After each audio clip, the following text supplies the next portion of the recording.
Hello and welcome to April's Community Live. Tonight's topics and guests are the CHS Bass Team, the Collin County Outer Loop, life as a kindergarten student, a reminder about graduation, and Terry Buse from the CISD Transportation Department. We'll spend the entire second half of tonight's show going over the town hall slides that we presented in Josephine and Levon earlier this month. And we'll be taking your questions along the way. You can submit your questions in the Facebook chat, or if you don't feel comfortable with your name being attached to your question, you can email us at any time at info@communityisd.org. Now let's get started with some special guests that we have here tonight. Our guests are Mr. Aiden Carroll and Mr. Samuel Robertson from the CHS Bass Team. Thank you guys for being here. I'm so excited you're here. I'm going to ask, if you will, tell us your name, what grade you're in, and how long you've been in Community ISD. Oh, I'm Samuel Robertson. I've been in Community ISD since kindergarten. I'm a sophomore now, so. Awesome. Yeah. I'm Awesome. Aiden Carroll. I've been in community since first grade. I'm a senior now. So. A senior, okay. How long have you guys been fishing in general, and then how long have you been competitive fishing? I've been fishing since, I don't know, almost since I could walk, hold a pole, but I've been fishing since last year. Last year you Since started my second year competitive? fishing. Awesome. What about Yeah, you? the same. I've been fishing since I was little, since before I could remember, and been competitively fishing since last year as well.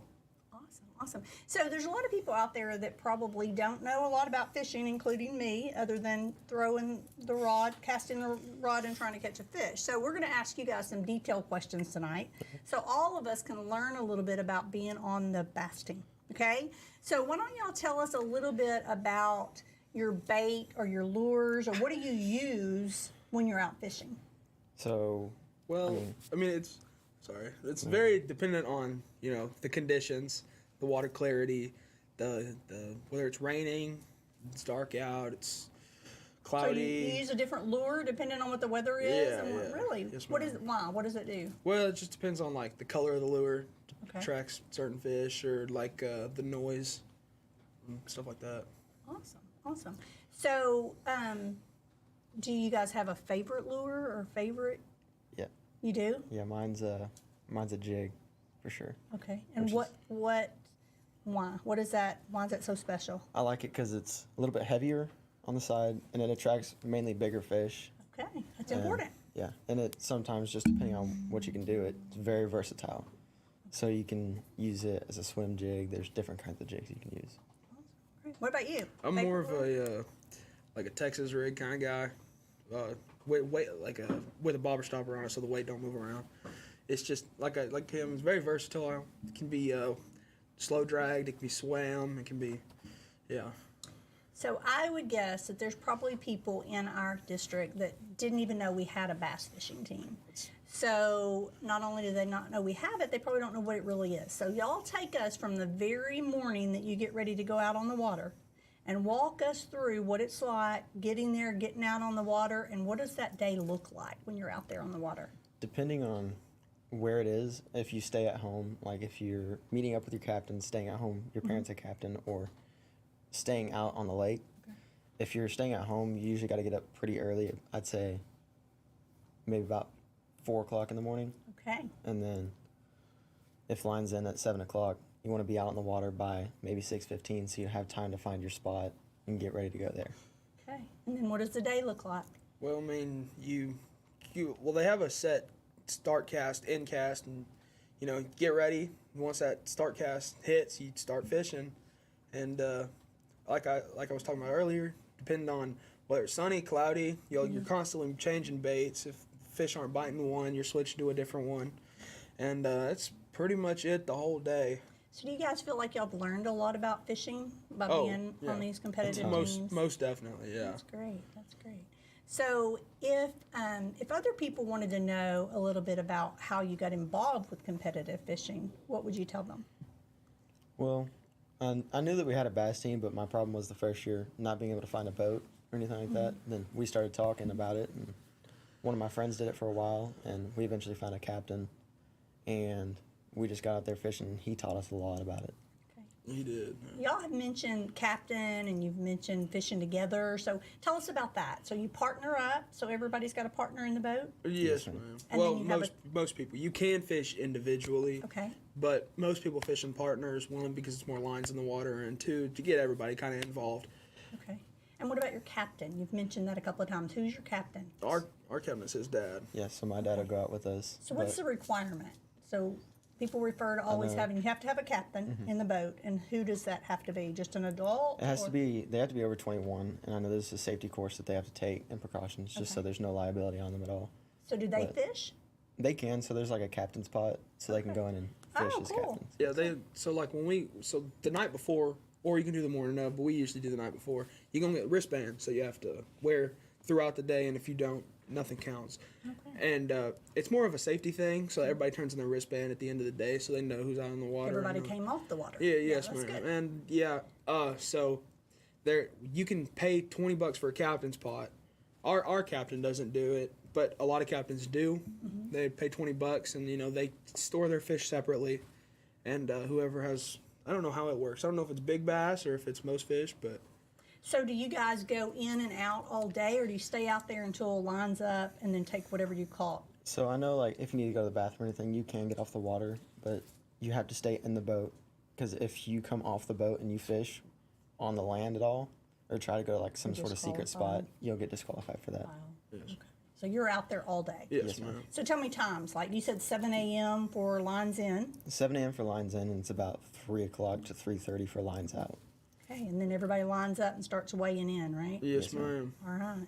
You guys are dressed alike a little bit, and you got on your jersey. Can you tell me a little bit about what that's about? Do y'all wear those when you're out in the boat together? So, yeah, we do. We wear it so we know who we are, and also so we can sponsor or show our sponsors Great. that they're sponsoring us, so we can So have, all these emblems on their symbols are wonderful people who are sponsoring our students and Yes, ma'am. Yes, ma'am. participating and encouraging competitive fishing. Yes, I love ma'am. that. I love that. We need to make sure we see those people and support those people.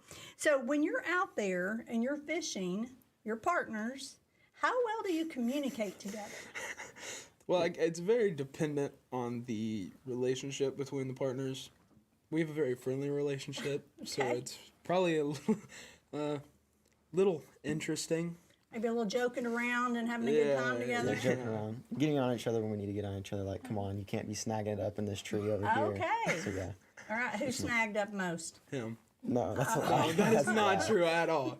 It's definitely you. It's him. He's always What? getting snagged up. I in might the get tree. snagged more, but you break off way more frequently. I don't think so. That's definitely true. It would be interesting to be in a boat with the two of you and see what was Yeah, said. it's something, all right. Tell me what your favorite memory is from this year's bass fishing this season. year's. Or any time that you've been out. It was definitely when he caught a spark plug. I A would spark plug. say. Yes. Yeah, That's great. we were dragging something around probably like a jig or something. We were just dragging it. It was like it's heavy, but it ain't a fish. You get it, boat's a bunch of line. There's a spark plug connected to the line. Okay. We all just started dying. Just Well, so that's probably funny. not what you were intending to catch, was it? A spark No. plug. So, what is the biggest fish that the two of you have caught? So in a tournament, the biggest fish I've caught this year, I think, would be a 335, so 3 pound 35. And then biggest fish last year was, I would say, about almost 5 pounds on Lake Wow. Fork. Lake Fork. I was going to ask you what lakes are the best lakes. Well, Lake Fork, when it comes to size of the fish, Lake Fork, honestly, size and quantity, Lake Fork is just, it's a great bass lake. So, how many tournaments do you have there? Just one? I mean, One a there's- year, Yeah. unless they were scheduled like our regionals or state there, but this year is only one. So this is a little different than other competitive events that we have in the district. But can people watch you or support you? I don't know for sure, because I know in like professional tournaments they can come out on the water in their boat and watch you. But I don't know if they can do that in high school tournaments. But I know they can come in when we go to weigh in, watch us weigh in, kind of support us there. Awesome. So we'd encourage people to come out when weigh-in Oh, is yes, and watch ma'am. for those times. Yeah, my dad cooks burgers every time. Okay. And we always cook awesome. something, get something to eat after, and That's Yeah. awesome. Have there been some cold mornings? oh Yes, yeah. ma'am, there Cold, has been. rainy, Cold, hot, rainy. Okay. all of it. All those seasons. So if we have students out there that are thinking, I never knew there was a fishing club, I want to be part of this bass fishing team, what do we need to tell them? What should they do? Well, like we were talking about earlier with like the requirements and stuff, you gotta have a captain for sure, Okay. because we're in desperate need of captains for people, and then you can pick a partner, or we have a bunch of people that want to do it that don't have captains that you can choose for partners as well, and there's boat regulations and stuff like that, but yeah. So we would say to anyone that's over 21 who just wants to be involved and support you and get out on a boat with some of our teenagers to come and volunteer to be a captain. Yes, Oh, ma'am. most definitely, I yeah. know that we've had a couple meetings that we're trying to find a bunch of captains that want to captain our team. Awesome, awesome. So fishers out there, fishermen, not fishers, fishermen out there, make sure you're listening to this and come and be a part of our CHS bass team. So do y'all have a sponsor, a coach, a leader in the district? Yeah, Yes. of course. Coach Learman. Coach Learman. He's sitting back there. Yeah, tell me about him. Is he a great fisherman as well? I'm not so sure about great. Okay. He's all right, you know. All right, but he's there. Is he a captain? Yes, Yes, ma'am. Okay, that's awesome. That's so good to hear. Is there anything else you guys want to share with our audience about this program and what it's done to you or what it's meant to you while you've been in high school? I think that it's a good way to, get out of school on the weekends for sure. Yeah. But it's a good time to hang out and just be around people that you like and get a good laugh in sometimes and be a little bit outside competitive. and Yeah. And like fishing, especially competitive with fishing, it's a big waiting game. It's on some days rough day. We have got rough days and good days. We always do. There's been a couple tournaments where we ain't caught till the last hour. Caught a fish in the wow. last hour, so we're out there for 7 hours, don't have anything in the boat. But that's part of it. It's all about you gotta learn to have patience, even though. So you're learning some life skills out there. Oh, most definitely. Cooperation and patience and Yes, support and encouragement. I love that.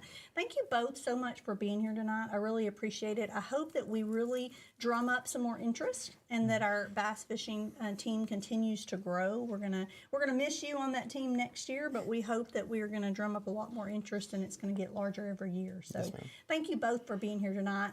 If there are any questions that come in, we'll forward those to you guys or to Mr. Learman and let him answer those and try to get more people involved. All right. All right. Thank you so much. Thank you for having us. Yeah, I appreciate you being here.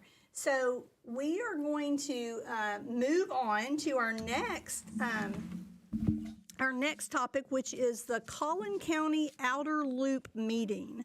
So there's a public meeting that's going to take place on April the 29th at Community High School.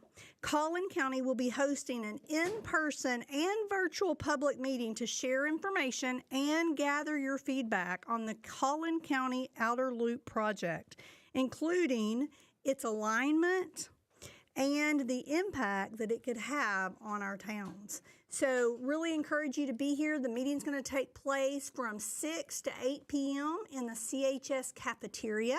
And so we would love for all of you to come out, get your questions answered, give some feedback and some input. It's going to be a big project for our district and our community, and we want your voice heard in that meeting.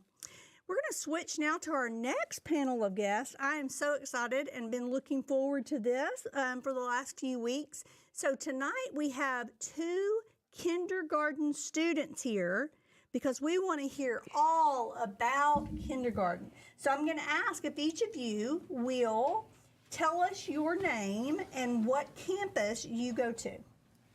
Can you tell me your name? My name is Brady. Brady? And Brady, what campus are you in kindergarten? Are you at Dodson? Dodson Elementary. Dodson? Okay. And let's see if we're going to need to pull that mic down. Can we get somebody to pull the mic down for her? Thank you. Just a minute. We're going to pull that mic down for you so we can hear when you talk. We want to hear what you have to say. So, Miriam, tell us your name. Miriam. Miriam. And Miriam, what campus do you go to? Is it Dodson? Dodson. Who's your principal? Mr. Crawford. Mr. Crawford is your principal, and so he couldn't be here with us tonight, so we're just going to have a conversation. How about that? That'd be good? Okay, so don't be nervous. We're just going to talk about different things that are going on. So you're almost done with kindergarten. Can you believe it? Did it go by fast? It did. Did you learn anything in kindergarten? You did? What did you learn in kindergarten? So I learned so many things. You did learn so many things. What's your teacher's name? Miss Stormy, Okay, and what's your teacher's name? Miss Scott. Miss Scott. And so you both learned a lot this year in kindergarten. What was the favorite thing that you did this year at school? Brady, what was your favorite thing? That Miss Scott helped me answer math questions. She helped you with math questions? So in kindergarten, you're already doing math? Oh my goodness, you must be smart. What about you, Miriam? What was your favorite thing to do at school? So my favorite thing for social studies, we're learning about frogs, and we did a craft about frogs, and I was trying to make the dark blue frog with black spots. Blue frog with black spots. That sounds like a scary frog. Was it a scary frog or a nice frog? A nice frog? That's awesome. So that was your favorite thing that you did? Do you guys eat snacks and eat meals at school in kindergarten? Yes. What is your favorite meal or your favorite snack that you have in kindergarten? My favorite meal is pizza with a cinnamon roll that I had today. Pizza with a cinnamon roll. Wow, that is a lot. Was it good? Is that what you had for lunch? Wow, that sounds good. And for snack, I had popcorn. Popcorn. Was it good? Do you like popcorn? Did your whole class get popcorn? No. No, just you got popcorn? Yeah. That's cool. Did you get it for a special treat? No, it's just for snack. Oh, you just got it? That's good. Good. Is there a meal at school that you don't like? Yeah. What? Pasta. Pasta. You don't like the pasta. What about you, Brady? Is there a meal that you don't like that we have at school? I don't like when I have a cheeseburger with the smiley faces fries. Okay, cheeseburger with the smiley face fries. You don't like those smiley face fries? I like those dipped in ketchup. You don't like them? Do you like the burger? You do like the burger, but not the smiley face fries. About a lot of people out there have never seen our smiley face fries. They're pretty good. Miriam, do you like the smiley face fries? I never eat them. Oh, you never eat them? Well, I'll have to come over there and get them for you guys because they are really good. So, do you have some good teachers over at Dodson? Yes. Yes? Who are the good teachers over at Dodson? Miss Scott and Miss Wade. Okay. What about you, Miriam? Who do you think are the good teachers over there?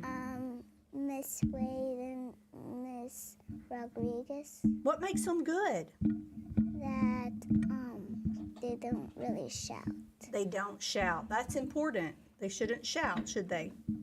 Yeah. That's right. What else do they do that's good?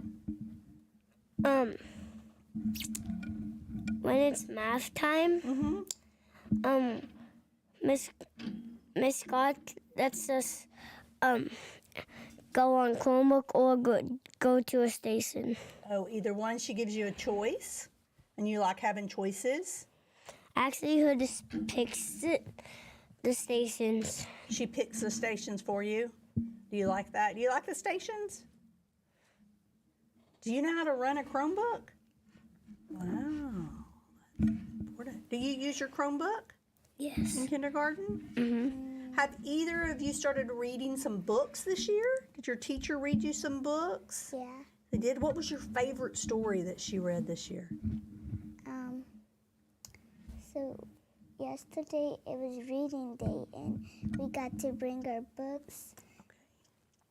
So we read every book and I got my book. My book was Who is Good Old James, and I like that book. You like that book? Was it funny? No. No, it's serious. You like serious books? Is it a mystery? No, it's just like Just like a normal book, huh? Yeah. All right. What about you, Brady? What book do you like? my favorite book that my friend bought today Was a Dogman one.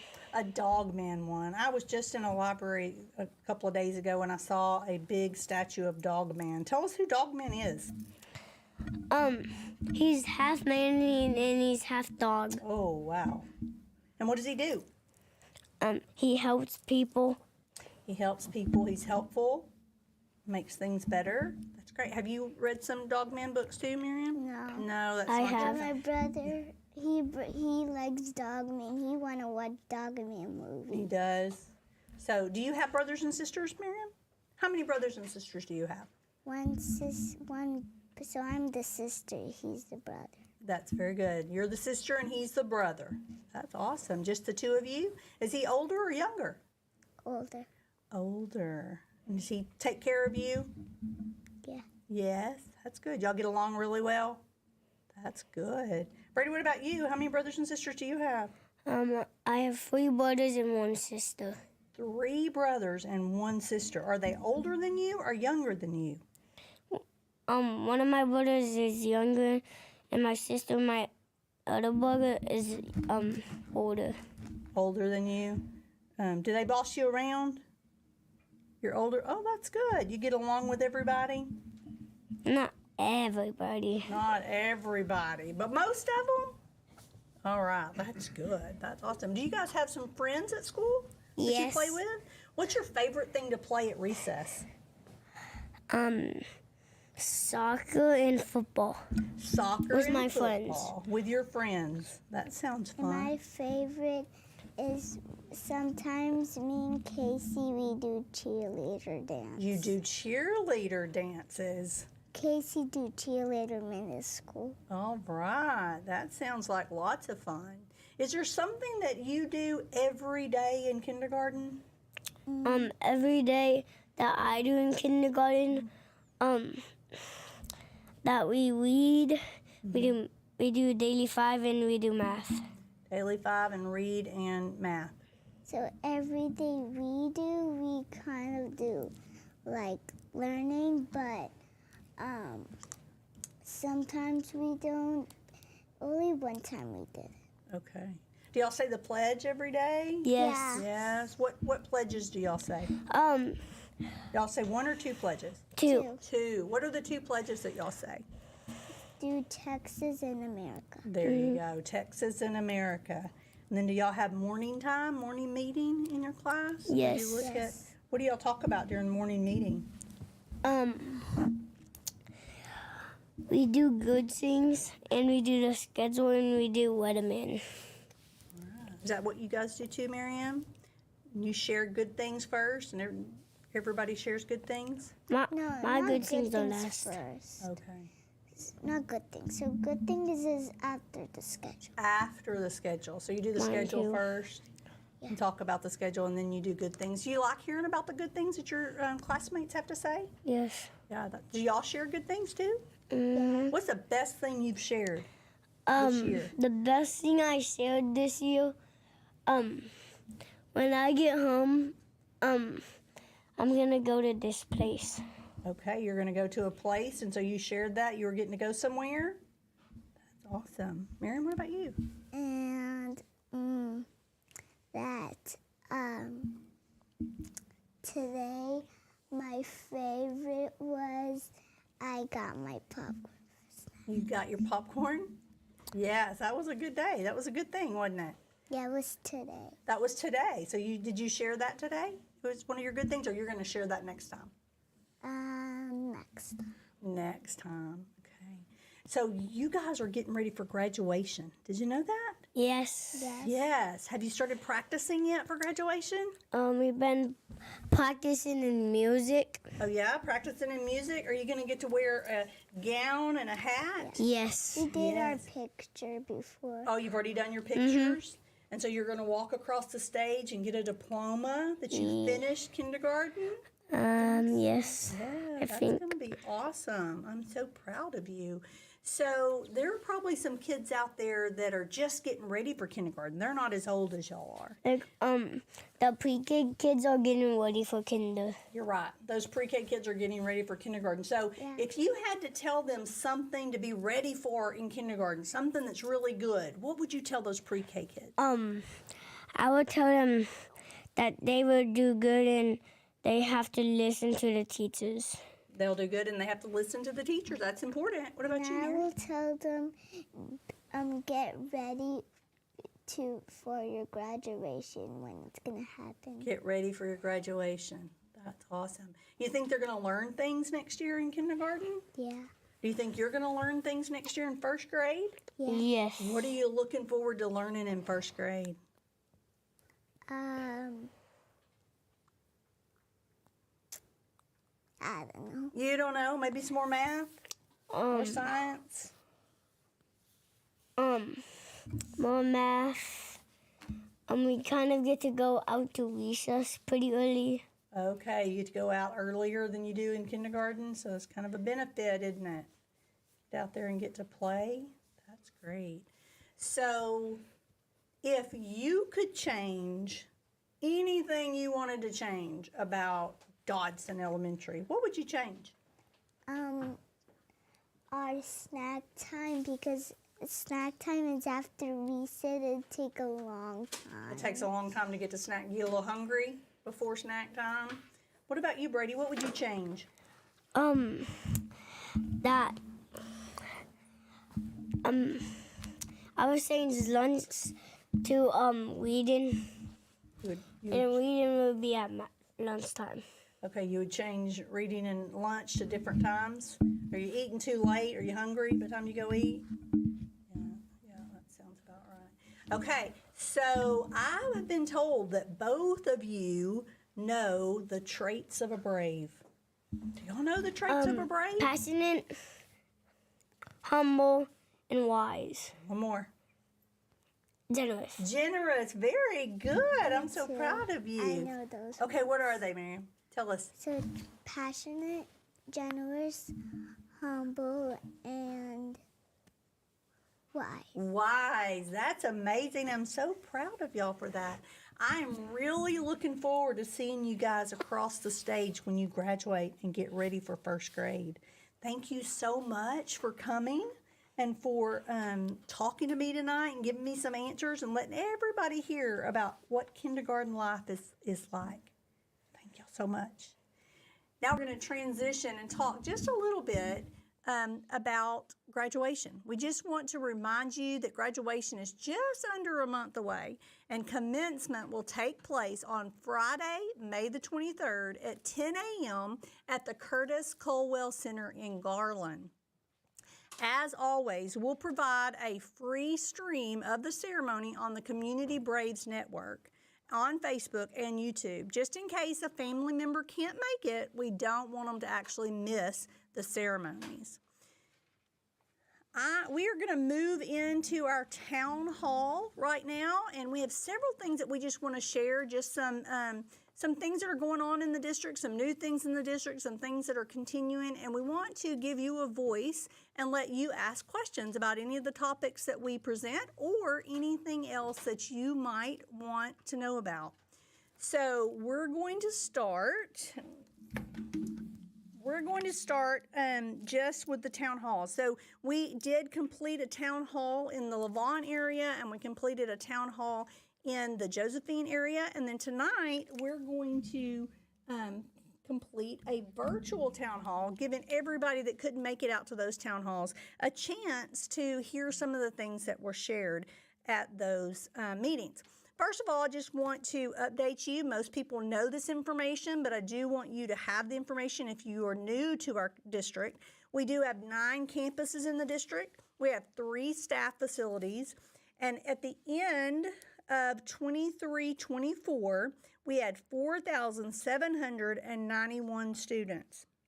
As of April the 24th of this year, we have 5,397 students. So we are continuing to grow. I came to this district in 2021 And the time that I came, we had 2,800 students, and today 5,300. So it's been quite an aggressive growth. These are our campus principals. All of them are listed there for you, so you can see who our principals are for each of our campuses. Each of the 9 campuses, and they do a wonderful job on the campus and are always eager to talk to the community and to the parents, and are eager for you to reach out and work with them in a partnership for your students. We also want you to know that our demographics are starting to shift in the district. So at the end of the 21-22 school year, we were 49% white, 38% Hispanic, and 7% African American, with 1.3 Asian and 3.9 other. As of April the 1st of this year, the district was 39.71 Hispanic, 34.8% white, 19% African American, 3% 2 or more races, 2% Asian, and 0.54% American Indian, and then a 0.11% Hawaiian or Pacific Islander. So our demographics are shifting. We are right now a predominantly Hispanic student population. We are also seeing more economically disadvantaged students in the district. In 21-22, we had 47.8% economically disadvantaged students. As of April the 1st, we now have 53.04% of the district as economically disadvantaged. We also have more English learners than we've ever had, 21% in 21-22, and we now have 25% in the district. I've got a guest here with us to talk through this information. We do have some changes to our transportation department and how we're going to run things next year. So I have with me Mr. Terry Buse, Director of Transportation for the district. Mr. Buse, how are you? I'm doing well. How are you? Good, good. So based on lots of growth, we had to make a shift in how we were transporting kids next year. Do you want to kind of talk us through that change and what that looks like? So the biggest challenge for this change was creating capacity, seating capacity for kids because of our growth. And then what's the best way to do it without having to spend millions? So we've been working on this since probably mid-November of this school year. We've looked at all different options. The options is, do we just buy more buses and staff more employees and just keep rolling that way? By doing that versus what we decided to go with, the 3-tier, we added that up, and it's $1.2 to $1.5 million in savings by not purchasing additional buses and resources. Right. So we did a lot of research, and we looked, and what we developed was the 3-tier allows us to create seating capacity to hold more students without having to purchase more resources. Because we are very unique. Most school districts, it's a 60-40 split on the student ridership. 60% is normally elementary, 40% normally secondary. However, our district is the opposite. So we have 60% secondary students ride the bus and 40% elementary. Correct. Wow. So we're to the point where you can normally fit, because the secondary and high school students are larger students because they're grown, versus a kindergartner, 2 per seat. Well, bus capacity is normally 70 to 80 with 3 to a seat. And some of those high school and middle school kids, that would be very crowded. You're not fitting 3 to a seat. So 2 to a seat, you're looking, 53 to 60 roughly fitting on a bus. And so to create that capacity issue is now we're going to take, instead of taking all of our buses and dividing them out between 3 campuses at one time, we can now take middle schools, divide them in half, split the middle schools. And then high school, we have all buses available to run high school. So what this will do is it will decrease time on the bus. So the students will be on the bus less, but it also create the capacity. Awesome. So right now on the screen is our schedule of what our transportation changes look like. and when the doors will open, when classes will start, and when dismissal will be for each campus. We've had several questions come in asking us, and we voted on, and all of you were given a chance to give input on that calendar, voted on a calendar that actually extended the day. But as we started to look at these changes in transportation, one of the things we wanted to do is try to make sure that we weren't having our students stay at school for too long. So in the state of Texas, all schools are required to get 75,600 minutes of instruction. They have to be offered some type of instruction for 75,600 minutes. In the past, when the doors opened at all of our campuses, students went to a common area. They went to a library or a cafeteria or a gym, and they did not go immediately to class. So that is going to change next year. And so our doors are going to open at 7 a.m., 7:35 a.m., and 8:09 a.m. That is not when classes are starting, but all of our teachers will be in their rooms at that time, and students can go immediately to those rooms and work on their homework or work on something that the teacher has there that they can do. And so with us doing that and getting the students immediately to those classrooms, we can begin to count those minutes towards our 75,600 minutes. So when you look at this, our buses will be delivering our students sometime between 7 a.m. and 7:30 p.m., sometime between 7:35 and 8:05, and sometime between 8:09 and 8:45. Those middle column times are the times that the classes will actually officially start, but there will be some instructional activities happening in those classrooms before that time, so we're allowed to count those minutes towards our minutes of instruction. And then dismissal, there are a lot of people that want to know why we can't get out, all at the same time, and it goes back to being able to transport. We have 5,300 students, and being able to transport all of them at one time would be really hard, and we have to have enough time built in between there for our bus drivers and our buses to make their route and come back and pick up the next level of students and make that route. So we've got all that information out there. We're going to take questions on all of this as we go along. Cooper's going to interrupt us when he needs to about any questions that come up as we're moving on. And I will continue on unless you've got a question, Cooper. We do have several questions. Okay, Let me good. jump Let's out go. to this last one here. So none about the buses just yet, but we do have quite a few. So we'll start at the top. Okay. Lacey Korsberg asked, I've had several parents asking if there's an estimated opening year for the new Elevon Elementary School. We are going to get to that in just a second, Lacey, but I think we can go ahead and address it here. She says, I know how many families, especially those in Lake Point, would love to remain at Dodson, but understand rezoning to Elevon will eventually be necessary. So if you want to answer that one. Yeah. So the way that these bonds work is that we have to have financial capacity to pay those payments. And so we have to wait for our capacities come in, and that's based on property values. We just received our preliminary values for Hunt County and Collin County, and they look really good. And so we are more than likely, unless something happens drastic, we will be able to start the next project, which is an addition to the high school in the fall. And so there's kind of a layout, a timeline of when each of those will come, and we're going to share that in just a few minutes. I would recommend that you take a picture of that when we put it up on the screen, and you can ask any questions for that.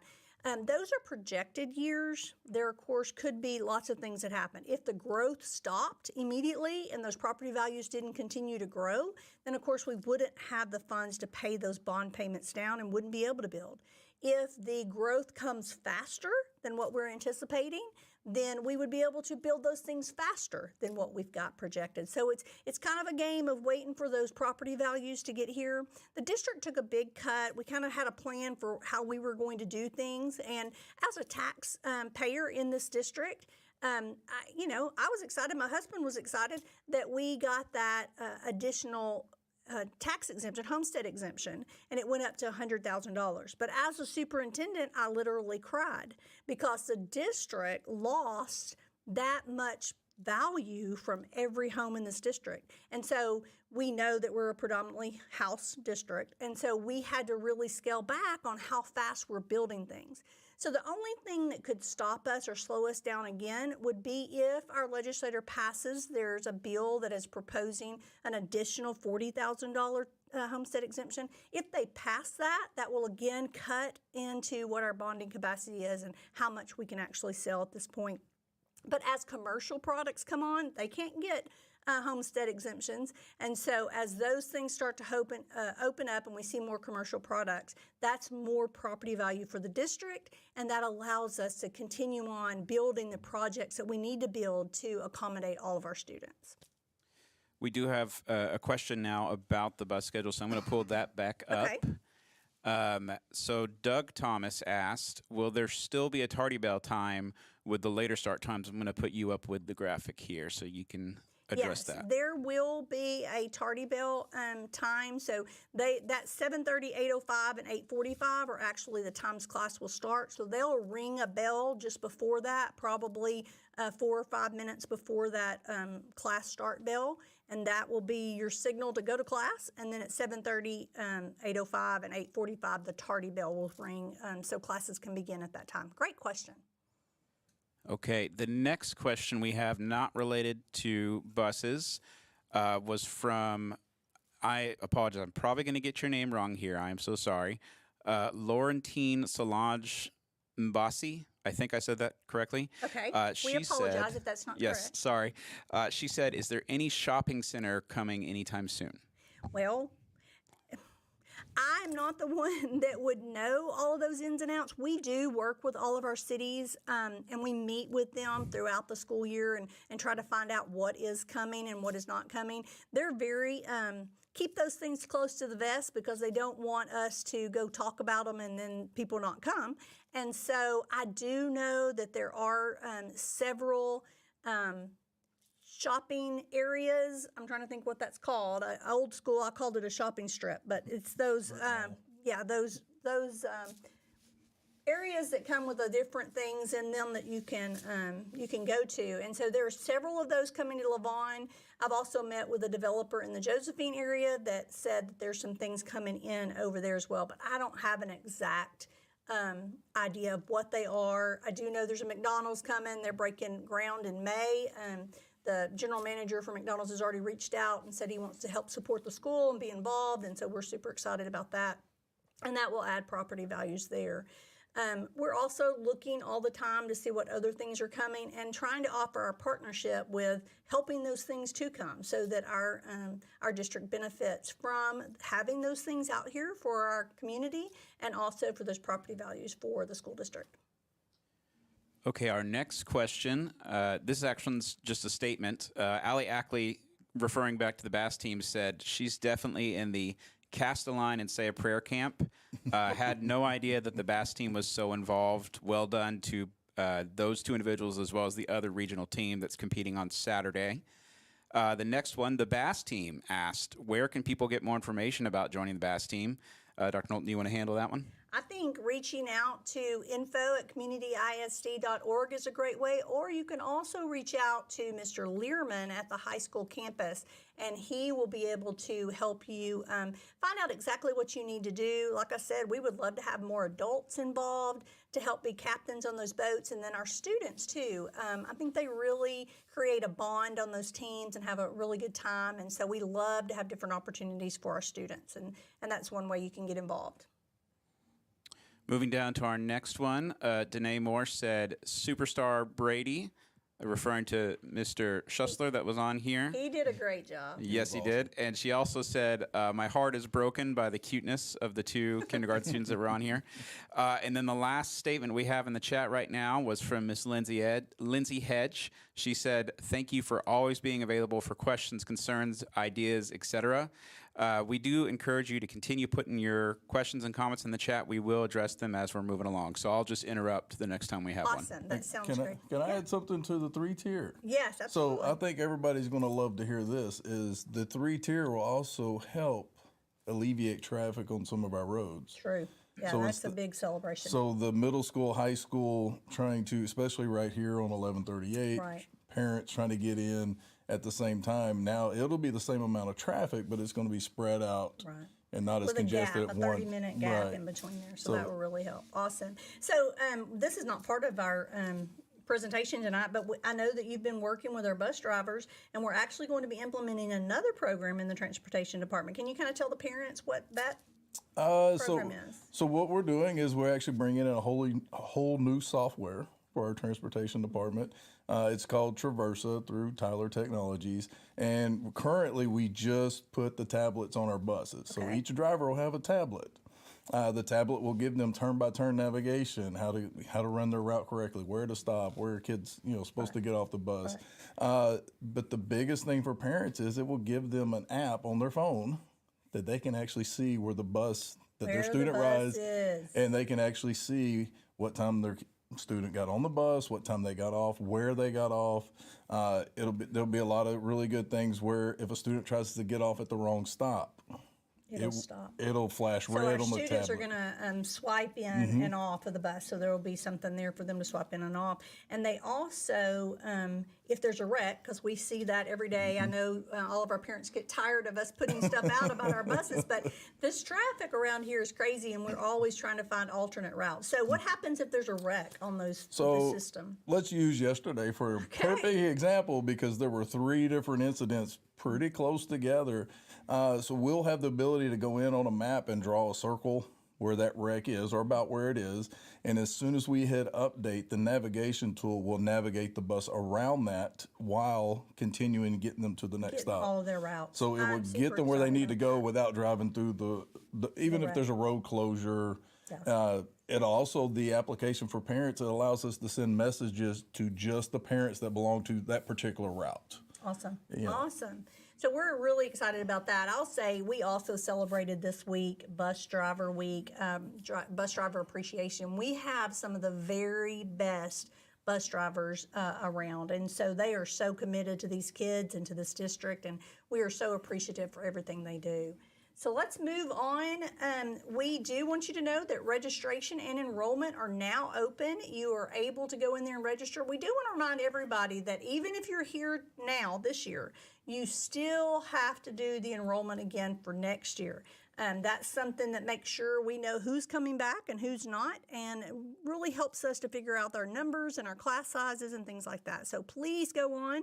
Our goal is to get as many people that are current students enrolled as possible before the summer, because we are projected to get another 500 to 600 students before next year. And we want to make sure we're taking care of those that are already here, but also getting ready for those new students that are coming. So get out there and enroll your students.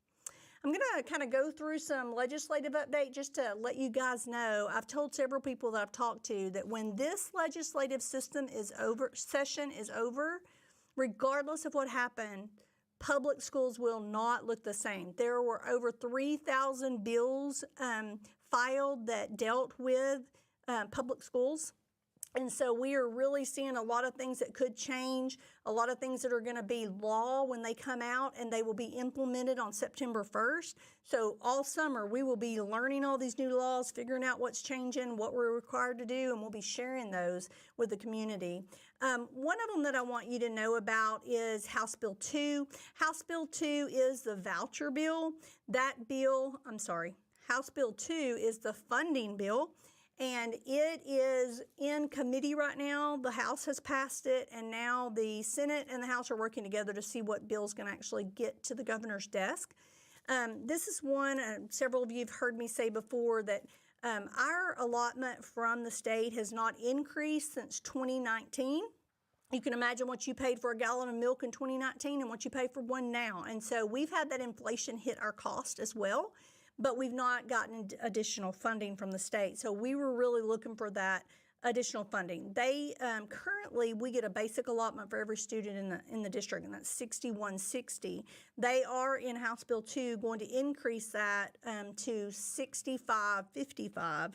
And so that is one thing that we're looking. Out of that additional money that's going to come in, if it gets passed out of the legislature, 40% of that increase has to go to salaries.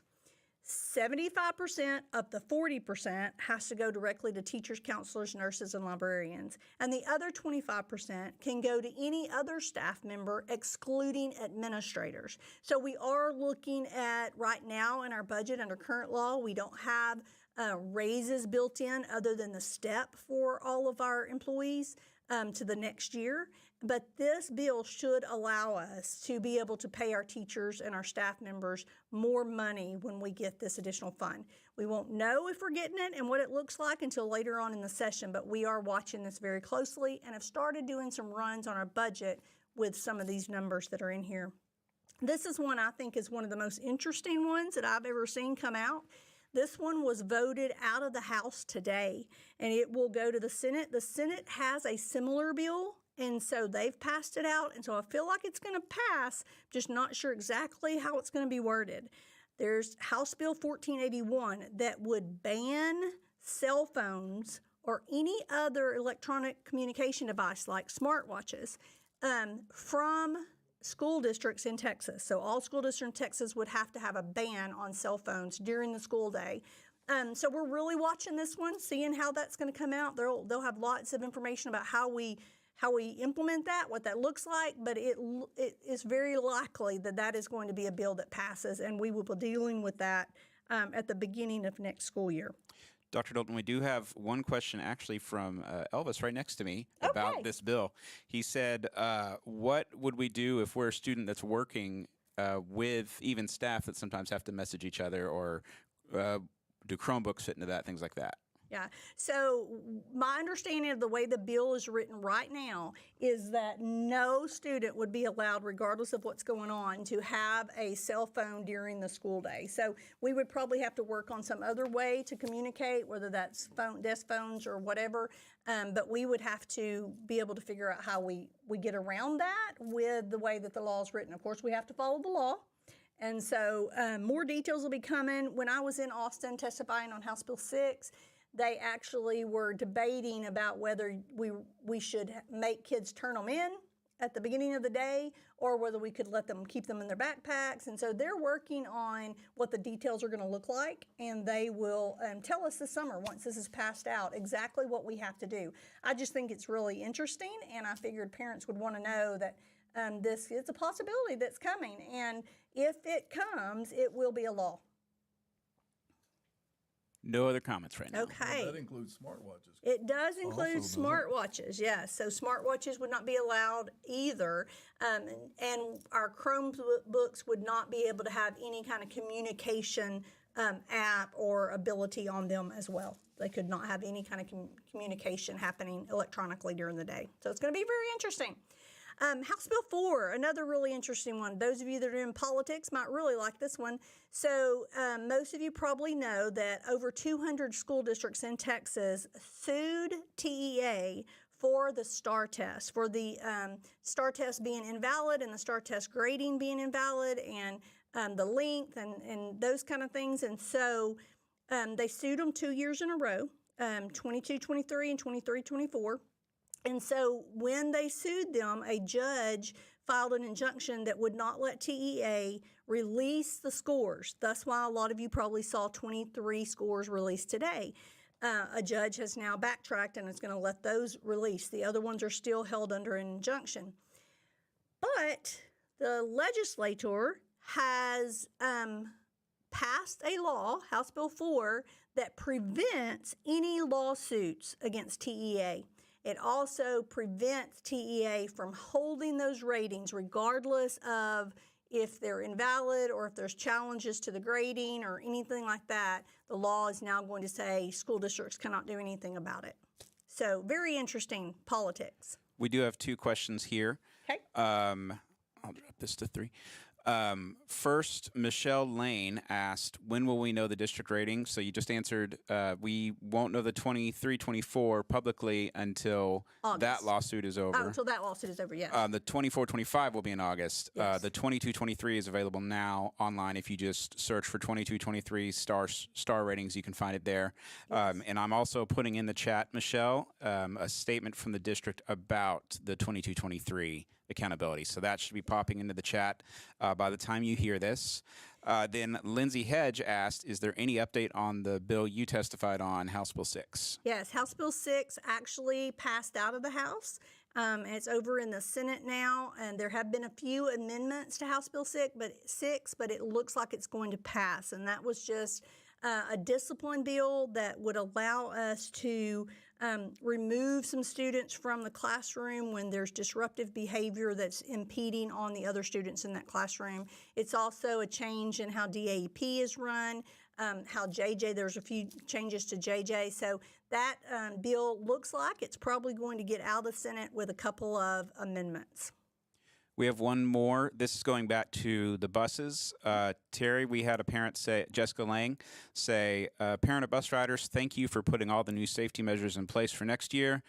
We love the swipe feature and knowing where the bus is at. And Terry, do you also want to talk about the new assistant principal you guys have that'll be handling discipline? Yes, we just announced Monday. Was it Monday, correct? Yes, Monday night at the board meeting. Miss Candy Price Green is going to join us, and she will be an assistant principal of transportation. Yes.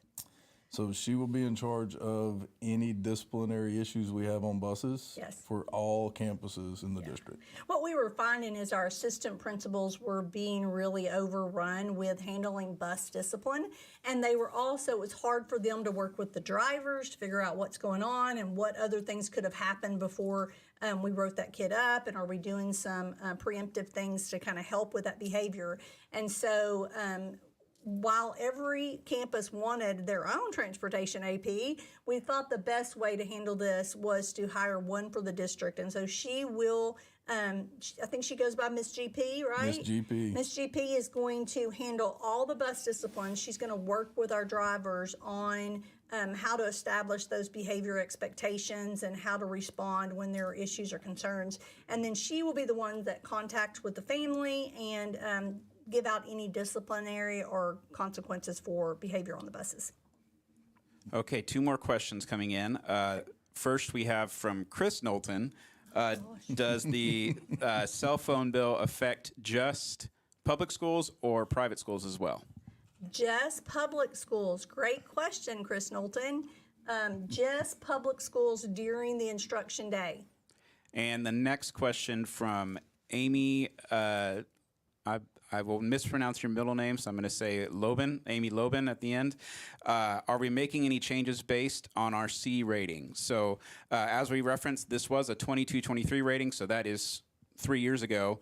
But yes, we are making some changes. You can read about that in the statement we just posted in the chat. Yeah, and I'll follow up with that and say we actually had the numbers back when in 22-23. They would not let us see any ratings nor release any ratings from the state. But we actually had the number of kids who passed the test or didn't pass the test. And so we were able to start with some intervention. So we've been working on those weaknesses over the last 3 years and really trying to focus in. One of the challenges we have is that extra 500 to 600 students a year, learning those students, knowing their weaknesses, how to help them. And so we're really putting some new things in place that will help us get over that. We are excited about the 24-25 ratings. Those will come out in August. And I believe that you are going to see some increases and improvements there. Our principals and our teachers have been working their tails off to impact every student and make sure every student is making growth. And so I believe that in August you'll see some great things coming out of this year's results. Okay, I think we can keep moving. There's no more questions. Okay, this slide, I kept flipping to it and flipping back. I'm very excited to say that Community ISD has applied. We filled out the application for an Air Force JROTC program. We've been working with Colonel McFarland at Wiley East, and he has really been great about kind of showing us what we need to do to get one started, how we need to drum up that interest, what things we need to put in our application. And so that application has been submitted, and there's also a survey going out to our students to find out who would be interested in being part of the JROTC program. So we're super excited about this. We're hoping that we'll get back a result from our application before next fall so we can get it started next year, but at the very latest it would be the following year. So really excited about that. I think it's going to be great for our students. Another new thing that's coming to the district is called the Blue Club. We are going to start offering a new after-school option for our students. We, in the past, have used the AlphaBest company to offer this, and we had made the decision this year that we're going to do that ourselves. We're going to employ our employees, looking for teachers to work in this area. So this would be after-school care provided for the district, and it's going to be called the Blue Club. Prices will be very similar to what AlphaBest was charging, and so we have a lot of that coming out soon. We're hiring a director, and then we'll have site coordinators at each elementary campus. So look for more information on that. We're working the details out now. We do have some more questions. Okay. First, Safiya Khan, I think I said that right. Sorry again, there's a lot of new names for me tonight. Can you get any free classes or early release from community high school as a sophomore or a junior? That would be a question for the high school administration. I do believe that's reserved for the older classes, but Mr. Goff is going to have more information on that. I do have something coming up that you might be interested in as well. So get with Mr. Goff or the counselors and ask that question, and then stay tuned because we've got some more news coming soon. And that leads into the next question from Mr. Doug Thomas. Please explain the recent survey about virtual online learning for the high school. Just to reference his question, I think there was someone that misunderstood the purpose of that survey. It was just to gauge interest about whether or not, if the law passes at the state level, if we would offer a virtual. We just found out. So there were several schools in Texas that have a virtual academy, a campus that's strictly virtual, and those came out of COVID era. And the state said if you already have one, you can keep one, but nobody else can start one. So we haven't been able to even do that for the last few years without creating a charter school. But this week, the bill passed in the legislature that we are now able to have a separate campus that is a virtual academy. And so we sent that survey out just to see if there would be enough interest for us to pursue this. There are other virtual schools around the state that are doing very well. And while I don't believe a virtual setting is great for every student, I do believe that the flexibility of a virtual academy could give some of our students a different option. In that, we'll be talking about Forney ISD. They have a virtual program. In Forney ISD, you can be in the virtual program and still participate in all extracurricular activities. In Hallsville ISD, their virtual program, they take virtual students from across the state. So they have over 20,000 students in their virtual academy. And all of that generates funding, of course, for that district. And they, of course, cannot participate in extracurricular activities because they're from different, UIL won't allow that to happen. And so all of those details we're still working out. We're looking to see what we want to do. We want students not to have to give up any CTE program. We want students to be able to come and do that and also be able to complete their graduation requirements. And so our committee that we've got put together to really finalize this and make a recommendation to our school board is starting with 9th grade through 12th grade. Now, Forney next year is going to offer 5th grades through 12th grade. And so we're not going to start there. We're going to start with those 4 grade levels and then hopefully expand that to give our students some more options in how they gain their education. And related to that, are there going to be any in-person, if this moves forward, are there going to be any in-person only classes, and are there going to be any online only courses? So it will actually be a separate campus. And so if you are in the virtual academy, you will take all those courses online. And then if you have a class that is you don't want to take online, or like a CTE course, then you would come to the campus and take that course. And so it's going to be unique for each student. But you'll be technically enrolled in that campus, the virtual academy campus. Does that answer that question? Yes. We have another question for Mr. Buse. Okay. This is from Allie Ackley. She asked, will transportation have training on CKH? Yes. Yes, we had. We trained with the rest of the staff, the other campus staff, last year. We went through the original, and then we continued that training yearly, just like all other staff. Yep. That's across our district. So definitely we'll have that, and we'll be able to, we'll get our Miss GP trained in that as well. She's coming to us from Greenville. And so we'll get her trained in that as well so she can use those techniques and strategies that we use with capturing kids. There are no other questions. We'll get back to the program. Okay. The screen that is in front of you right now is a very interesting screen. We usually get from our demographer a 10-year build out, and every year we get, or every quarter we get the next thing. And so 4 times a year we're looking at this and we're looking to see what they're predicting that we will be. Over the last few years, Cooper, I'm going to look at you again. Over the last 4 years. So I just made a new webpage you can check out. I'm going to put it in the chat right now that talks about growth. Okay. This has some frequently asked questions, including how accurate is the demographer. Okay. So let me pull up the recorded answer we have there so I don't misspeak. Yes. Let's see. So one of the questions was, how accurate do you think the demographer is across 1 year, 10-year, and 20-year projections? So far, our demographer has only been off by about 10 students year to year. If we look back at the data we presented during the 2022 bond campaign, which we shared in April and May of 22, the demographer then projected us to this year be at 5,240 students on snapshot day. We turned in a number of 5,284. So he was off by 44 students 3 years on. Wow. So we're pretty confident in what we're getting from our demographer. They do a good job of letting this. Getting these numbers right, but we've always just looked at 10 years.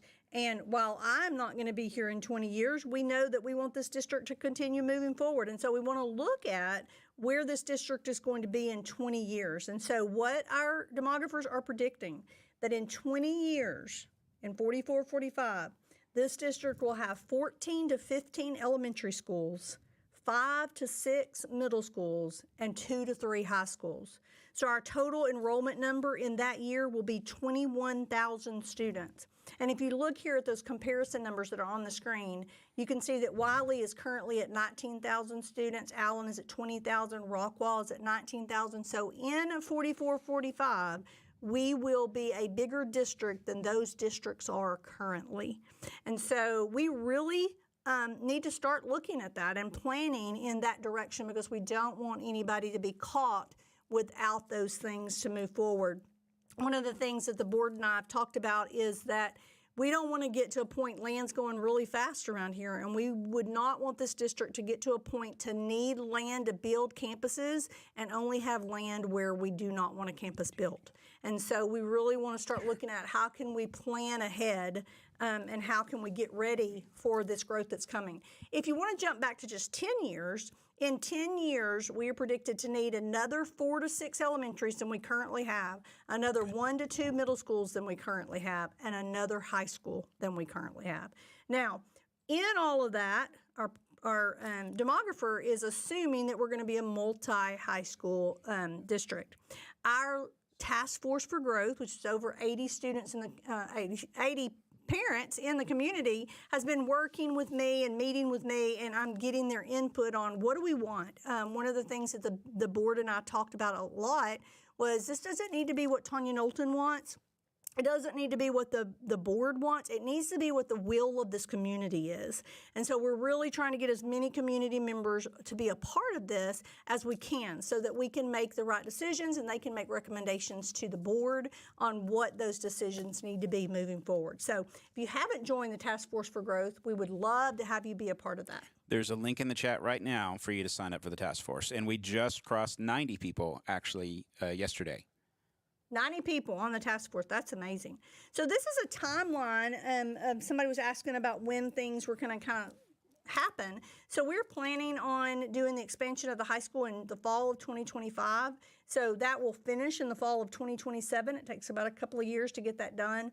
In the winter of 27, we need groundwork to start on whatever our crowding option is going to be, whether that's a 9th grade center, 9th and 10th grade center, a second high school, whatever is going to be the decision and the will of the community needs to happen by 2027 so that we can move into it in 2030.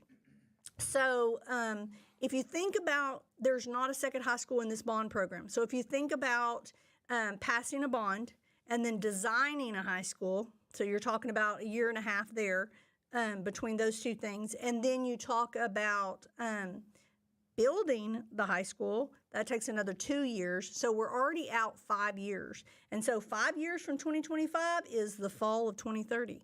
And so we have to really start looking at this or we're going to end up with portable buildings all over the district. So just kind of a timeline of what that looks like. There were some questions about elementaries. This is middle school. So we're planning to build Community Creek Middle School in 2028 as long as our property values come in and we're able to do that with our capacity. And then we would need to start groundwork on another middle school by 2032, and we would need to be moving into a 4th middle school by 2033. Again, this is not in this bond, so you got to back that up. A year to pass the bond, and then a year to design, and then a couple of years to build. You're talking about just a few years out that we need to look at. And then our elementary. So this is a question that came about Elevon. So groundwork should begin on the first of 2 elementaries in Elevon in 26. So not this coming fall, but the following fall. And then we would move in 27, and then we would start the groundwork on Riverfield, which is elementary number 7, and that would be in 2028, and then move in 2029. And then in 2029, we would have to know what we were doing. In 2030, we'd have to start groundwork. And 31, we would need a number 8 elementary in the district. So things are happening really fast, and we're trying to kind of gauge these and watch and see what we need to do. Just a reminder, the bond that we're building all these projects from came from our 2022 bond. It followed our 2017 bond. There was no increase in the tax rate. There was an increase in the debt, but there was not an increase in the tax rate. It's set at 50 cents on the INS side, and that's as high as it can go. We did pass $595 million in that bond, and so we are about halfway through that bond at this time. This is what was proposed. Of course, all the things we've talked about is at Proposition A. Proposition B, which was stadium upgrades, and Proposition C, which was an indoor facility. Neither of those things passed, and so we're working on that Proposition A now. Here's the votes and how that looked. For and against Proposition A and Proposition B, and then Proposition C. Just so you guys know, there's 2 buckets of money that run school districts, M&O and INS. M&O is all of our daily expenses, everything we pay everybody, electricity, buses, everything like that. INS is the money that we receive to pay down our debt. Can't use it for anything else. It has to be used for bond payments. And so that's that 50 cents times the property value. And then the other M&O is everything else that we have there. Our district, over 80% of our M&O budget is for our salaries, for our employees. And so we're really proud of that and the fact that we put our money towards our teachers and our staff members. These are some things that have already been done. We built Dodson, we renovated Neesmith, renovated McClendon, we built the bus lot, we built Community Trails Middle School, we built Ellis Elementary. We are working on an ag facility and Community Trails Middle School concession and restrooms, and we have that high school addition Phase 1 and Phase 2 ready to go, and so we're getting ready to do that. We have pushed the admin building to the end of the bond. We felt like we really want to make sure that we're able to spend every penny towards kids before we start looking at our administrators. And so we are pushing that towards the end of this bond project. Here's some future bond projects that we have and what's coming later. Here's what we have paid on the bond so far. And then future bond sales, I've already explained that, we don't want to get overextended. We don't want to sell a bond that we can't pay for. And so we'll assess in April and again in July when we get certified values and make sure that we will have enough coming in with property values to be able to pay those bond payments if we start that addition to the high school. And then the following year, we will look at it again to make sure we have enough coming in to pay for that elementary school. There is inflation going across all industries, and so we're watching that, making sure we're able to do everything we can for kids with our bond funds.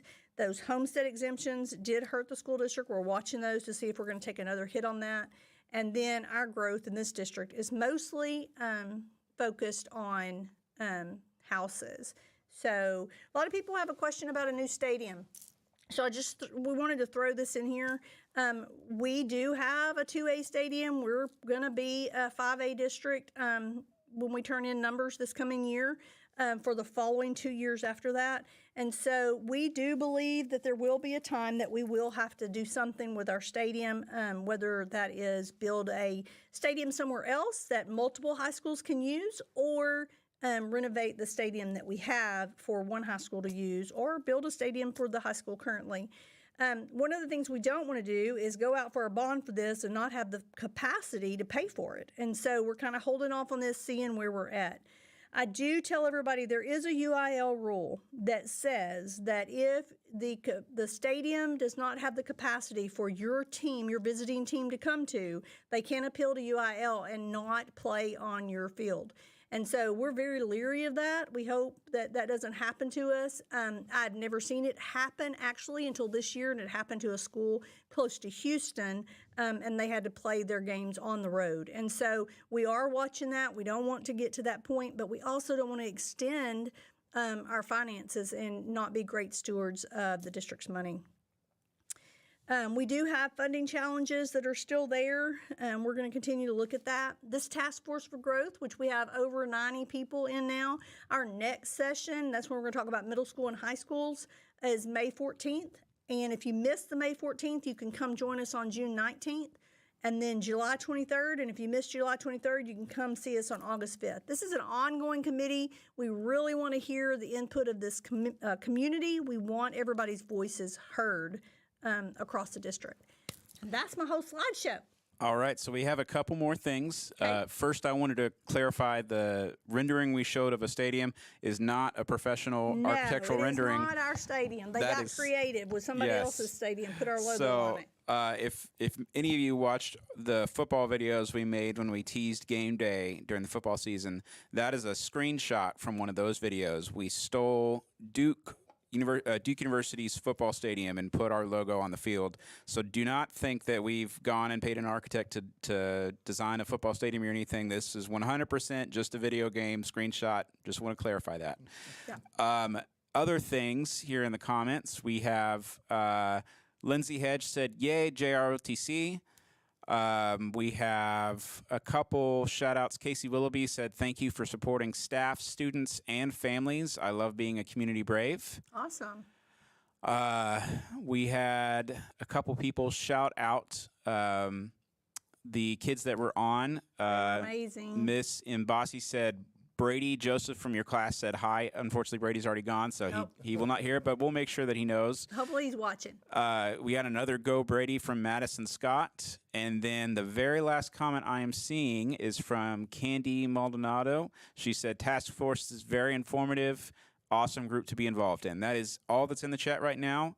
We can give it about a minute longer. We're actually already past our drop dead time of 7 o'clock, but we can probably get another minute just to see if there's any more comments. Okay, well, while we're waiting to see if there's any more comments, I'll say thank you so much for joining us. We are trying our best to be open and transparent and answer any questions that you have. If you didn't get a question answered today, but you think of something, please reach out to me by email or info@communityisc.org, or stop by, make an appointment with me. I'd love to sit down with you and answer any questions that you have. My goal is to make sure that this community is involved and engaged with where this district is going. And so thank you for watching. If this is a positive thing, let us know, and we will look at trying to do this more often, where we let you ask lots of questions. We did the in-person town hall, and we tried this one to see what kind of response we get from here. So if this was good for you, let us know so we can continue to do that and hear your voice.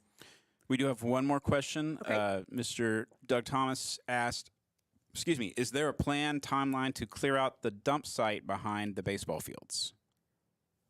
The dump site, I am going to be perfectly honest, I do not know the answer to that question. I can look into that with our maintenance department and see where that is. Is he referring to the Little League fields? No, I think he's referring to next to where the packages are delivered. Next to the warehouse. Yeah, there's a. We are looking at, actually, we've started inventorying things across the district, and we are planning on having an auction at some time to auction off some of the things that we have that are no longer used by the district, things that have been sitting outside and those kind of things. So some of that may go in that.